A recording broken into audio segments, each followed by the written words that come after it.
In this video, we have Chapter 9, Lesson 4, Descriptive Statistics. Let's go to page 141 in our notes. And on page 141, across the top, I would like for us to use these numbers in red for the example on the entire page. So we have an entire page full of problems, and we're going to use this data set. 1, 2, 4, 5, 5, 5, 6, 7, 7. So to begin, let's go over some vocabulary. Mean is average. You add up all the numbers and divide by how many.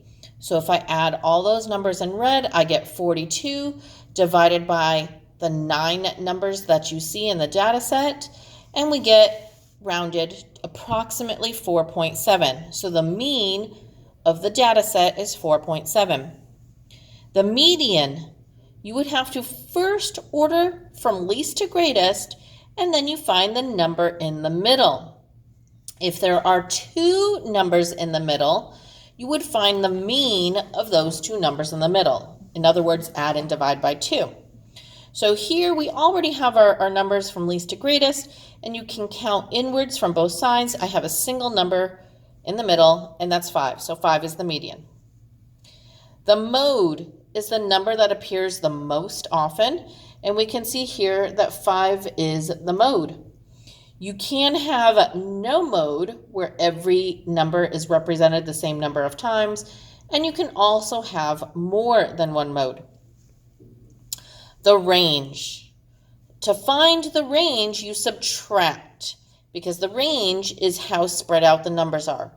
So it's the largest minus the smallest. In other words, here, 7 minus 1, and that's how I got a range of 6. Then we have interquartile range. This is the range of the middle 50%. It is the third quartile minus the first quartile. Now, although you can see my answer is 3.5, I'm going to come back on how I got this, because what you need to know how to do is make a box plot or a box and whisker plot. And with that, you need the 5-number summary. So you need the smallest or the minimum, the first quartile, second quartile, third quartile, and the largest or the maximum. So here, the interquartile range, the range of the middle 50%, the third quartile minus the first quartile, we'll look at these numbers and how we get it. So the first thing I want to do is list my numbers. This is the same set of numbers from above, from least to greatest, and I find the median. Once I have found the median, I'm going to then find the median of the lower half and then find the median of the upper half. So when I look at the median on the lower half, I have 4 numbers here, 2 of them in the middle. With the 2 in the middle, I'm going to find the mean. That means add and divide by 2. 2 plus 4 is 6, divided by 2 is 3. Over here, I have 4 numbers on the upper half. 6 plus 7 is 13. Divided by 2 is 6.5. So this gives me my first quartile, my second quartile, which is the same as the median, and my third quartile. So when we see the word quartile, think of the word quarter. You're breaking your data up into quarters. If you had, say, something that you had to break up into 4 equal pieces, you would break the middle first, and then you would cut in half the lower half, and then cut in half the upper half. And that's what we did. So back to the interquartile range. The third quartile minus the first quartile.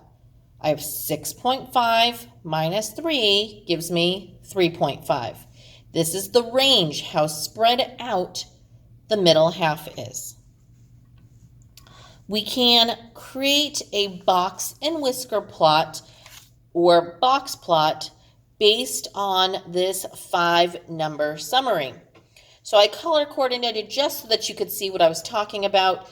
The smallest or the minimum, the first quartile, the second quartile, which is the same as the median, the third quartile, and the largest or the maximum. When we do that, the easiest way I think is to make your whiskers on the outside and then draw your box from the first to third quartile, and a line goes down the median. Let's practice this again. Page 140. Here's an example. First, I need to find the median. Well, my numbers are already in order from least to greatest. Notice this time I do not have a single number in the middle.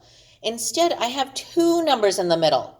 So what I want you to do in this case is to draw a line, because this is where your median would be. I can still add and divide by 2. So 5 plus 7 is 12, divided by 2 is 6. There is my median. When I draw the line, though, on where the median would be, since it's between two numbers, I can see here I have 3 numbers on the lower half. Please do this and do not make a mistake of circling the 2 numbers in the middle and just thinking there are only 2 numbers on the lower half. Because remember, the median is between these, which leaves you the 3 numbers on the lower half. So I can easily see my median on this side is 4. This is the first quartile, or quartile 1, and my median number on the upper half is 9, so this is my third quartile, or quartile 3. Based on this, we have everything we need. We can also tell what the interquartile range is, the range of the middle half. The third quartile minus the first quartile, I get 5. I know that we were just saying the first quartile is 4. The second quartile, which is the same as the median, is 6. The third quartile is 9. And now I can make my box plot. So the only other data that I didn't mention just yet is the minimum, which is the smallest, which is 0. The maximum, the largest, which is 11.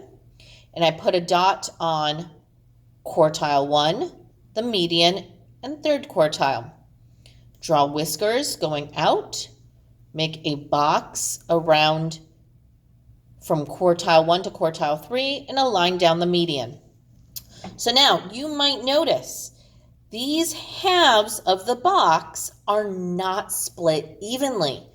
This does not mean that there's more data here.